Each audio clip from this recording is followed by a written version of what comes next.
In the dead of the Texas night, a man vanished. No witnesses, no struggle, no trace. All that remains is one chilling 911 call. And a final sentence that haunts investigators to this day.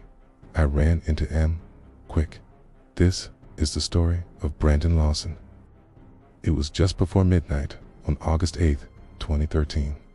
26-year-old Brandon Lawson had an argument with his girlfriend, got into his silver Ford F-150 and drove off into the darkness. He was headed down a lonely stretch of highway near Bronto, Texas, a small town surrounded by vast, empty land. Then, around midnight, something went terribly wrong. His first call was to his brother, Kyle. The words that came through the phone were frantic, desperate. "I'm out of gas," Brandon said, his voice strained. "And I'm being chased. You have to get here." Who was chasing him? Kyle pressed him for an answer. Was it the police? Brandon's reply was chilling. "No," he said. 3 of them. To this day, no one knows who or what he meant by them. The word hangs in the air, a mystery with no solution. Just minutes after that call, Brandon dialed 911. The connection was poor, his words garbled and frantic. The dispatcher struggled to piece together what was happening, but a few phrases cut through the static, each one more alarming than the last. "Yes, I need the cops. There's 2 guys chasing me. We're out here going toward Abilene." And then, the most cryptic line of all, "I ran into M. quick." 43 seconds later, the line went dead. It was the last time anyone ever heard from Brandon Lawson. Audio experts have analyzed that call for years, debating every sound, every pause. Was he hiding? Was he in shock? Or was he trying to describe a horrifying encounter? The truth is buried in the static of that final, desperate call. When Kyle arrived with a gas can, the scene was eerily quiet. He found Brandon's truck parked haphazardly on the side of the road, but Brandon was gone. The keys were missing. His phone was missing. The doors were unlocked, as if he'd left in a hurry.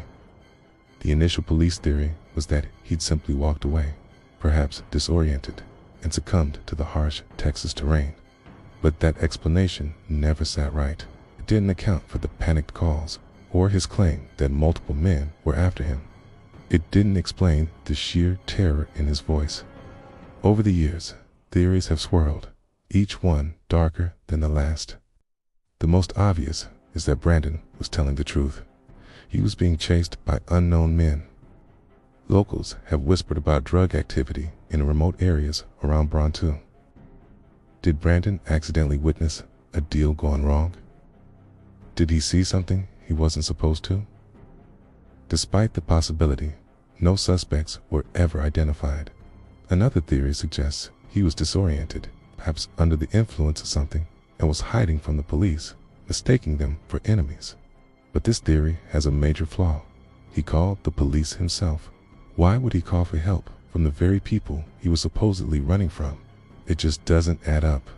A third possibility is that he simply got lost. Search teams, equipped with drones, dogs, and hundreds of volunteers, scoured over 5,000 acres of rugged landscape. They searched for months, turning over every rock and checking every ravine. They found nothing. No clothing, no personal items, not a single clue to suggest he had ever been there. This leads to the most chilling theory of all, that someone moved him. That Brandon did encounter someone that night, and that confrontation ended tragically. His final, panicked words, his sudden disappearance, all points to a violent encounter, one that someone went to great lengths to cover up. Someone who didn't want Brandon Lawson to ever be found. For nearly 9 long years, the case went cold. The Lawson family waited, hoping for answers that never came. Then, in early 2022, a breakthrough search team, acting on a new tip, discovered human remains in the dense brush near where Brandon's truck was found. DNA tests confirmed the unthinkable. It was Brandon. But the discovery brought more questions than answers. The medical examiner couldn't determine a cause of death. There was no evidence of a struggle. No weapon. No clothing fibers, nothing to explain how he died or why he made that terrified 911 call. All that was left were bones and a silence that stretched across a decade.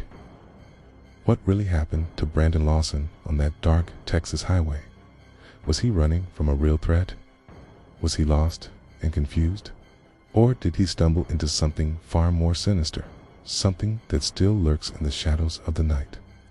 Some cases fade with time, but the mystery of Brandon Lawson remains.